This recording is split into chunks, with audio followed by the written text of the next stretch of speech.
Hello everyone and welcome back to a new video. So this is the first day of Weightlifting.Ai 2.0, I suppose, for myself, since I had not done it before. And some changes I made for myself within the app. So I guess a more micro change for this specific workout that you're looking at were the hang power snatches that I added in. They weren't originally programmed in, but I wanted to do some, so I added that exercise in, which is a neat feature that wasn't there before. My readiness score, I put that, or I guess it gave me a score of 56 based on what I put in for that. I'll kind of use that for each day. It's kind of an interesting metric, and it'll be something that will be kind of neat to track over time, because most of the time it'll probably be about the same, because most things shouldn't really change too much, but because the questions on it are, I feel fatigued, you're physically sore but able to train, or I should say the questions. That's the statement that it gave me, but it says, how do you feel physically? How's your motivation today? How many hours of sleep did you get last night? Or how many hours did you sleep last night? And how have you been eating? And then you just kind of slide it up or down depending on how you feel about that, and then it changes the statement based on where you move the slider to where it's most accurate. So it's a neat little thing. Obviously it's subjective, but the program does actually change slightly. I was playing around with it a little bit just to see what would happen. It does change a couple kilos on some of the lifts when you do change some of those meters, so it's kind of interesting to see that impact in training. I think originally, because I'm not able to look how the day originally looked now that it's done, but I believe I was supposed to do 3 sets of push presses, but because they were going well, they added more in. I was able to get up to 110. I believe it wanted me to do like 109 or something, but obviously I would just round up to 110. Almost got it for a set of 5. That last rep just wasn't there, but doing a set of 4, that was pretty easy. And as you saw, like as I was getting moving, things were going really well. All of the hang power snatches went really well. As a note, I know that's a bit of a tangent from, because I was just talking about the push presses, but the push presses were also moving really well. Doing 110 for 4 was good.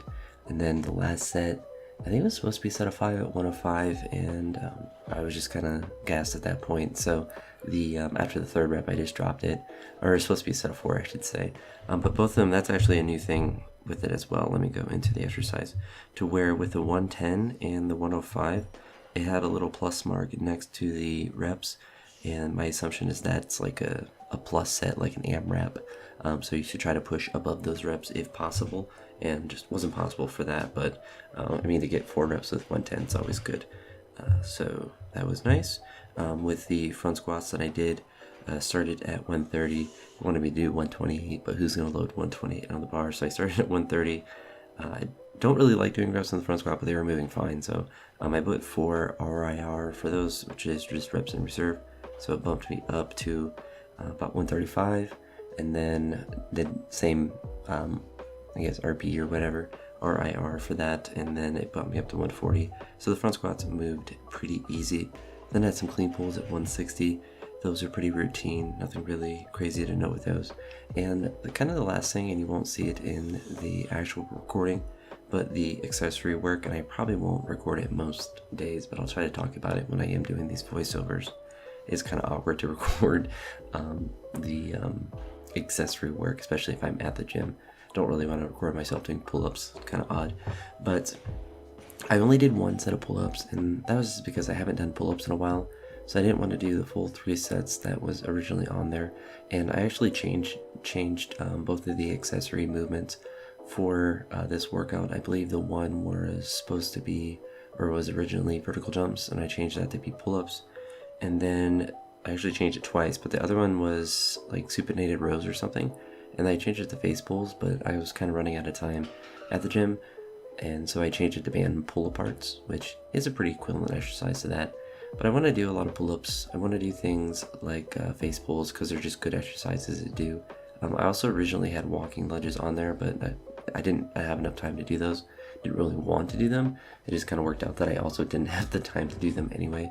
But that will be a movement that I want to add in as well. So I do like that aspect of it, to where it will give you suggested accessory work, but I can kind of just change it to things that I want to do, because I view them as things that I need to do.